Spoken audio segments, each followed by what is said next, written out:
मेरा खून दिन ब दिन काला होता जा रहा था। मैंने इसके लिए डॉक्टर से कंसल्ट किया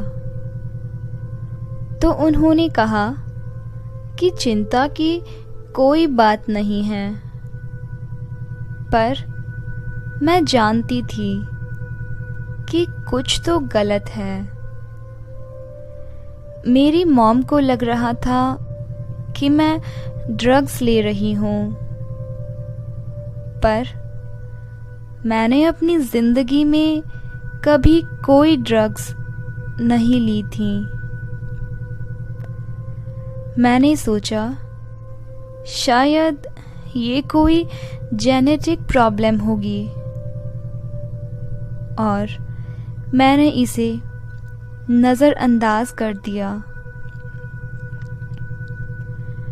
जब मेरा एडमिशन हाई स्कूल में हुआ तो वहाँ के स्टूडेंट्स मुझे बेवजह बुली और परेशान किया करते थे,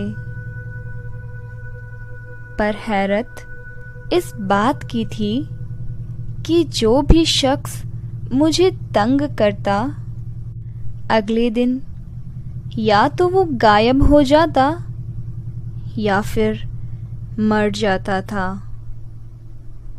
और इसका शक सभी मुझ पर किया करते थे।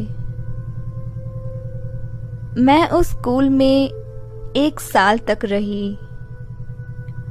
वहाँ मुझसे हर कोई डरने लगा था। मुझसे कोई बात नहीं करता था, यहाँ तक कि कोई मेरे पास बैठता तक नहीं था। जब मैं 15 साल की हुई तो मुझे बेहद अजीब और उलझनों भरे ख्वाब आने लगे। शुरुआत में मेरे ख्वाब सिर्फ अंधेरे अंधेरे और अंधेरे से लबरेज होते थे, पर फिर एक औरत मेरे ख्वाब में आने लगी। मुझे लगता था मानो वो मेरी तरफ देखकर मुस्कुरा रही हो। फिर वो काले चोगे वाली अनजान औरत एक बच्चे को हाथों में थामे हुए मेरे हर ख्वाब में आने लगी थी। मैं समझ नहीं पा रही थी कि आखिर ये मेरे साथ क्या हो रहा है। एक दिन मेरे डैड मेरे करीब आए और बोले, मेरी गुड़िया, मैं तुम्हें कुछ बताना चाहता हूँ। ये शायद थोड़ा परेशानी भरा हो, पर ये ज़रूरी है। मैंने हाँ में सर हिला दिया। उन्होंने आगे कहा, दरअसल तुम मेरी असली बेटी नहीं हो। तुम्हारी माँ ने जिस बच्ची को पैदा किया था वो जिंदा नहीं थी। मैं उस बच्ची को एक चर्च में लेकर गया, पर वहाँ वो लोग कुछ नहीं कर सके।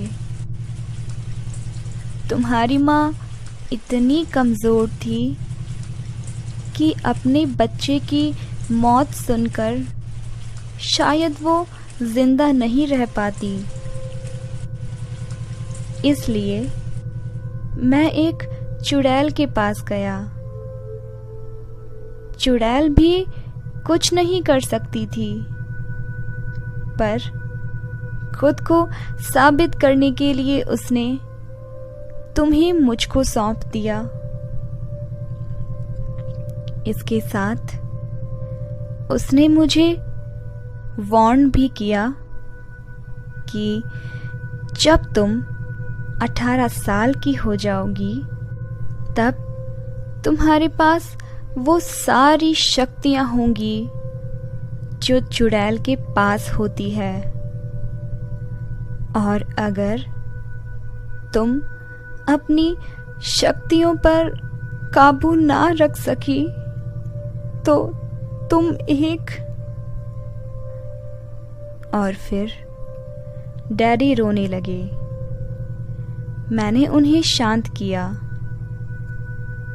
पर जो बात मुझे सबसे ज़्यादा परेशान कर रही थी वो ये कि आज मेरा 18th बर्थ एनिवर्सरी थी।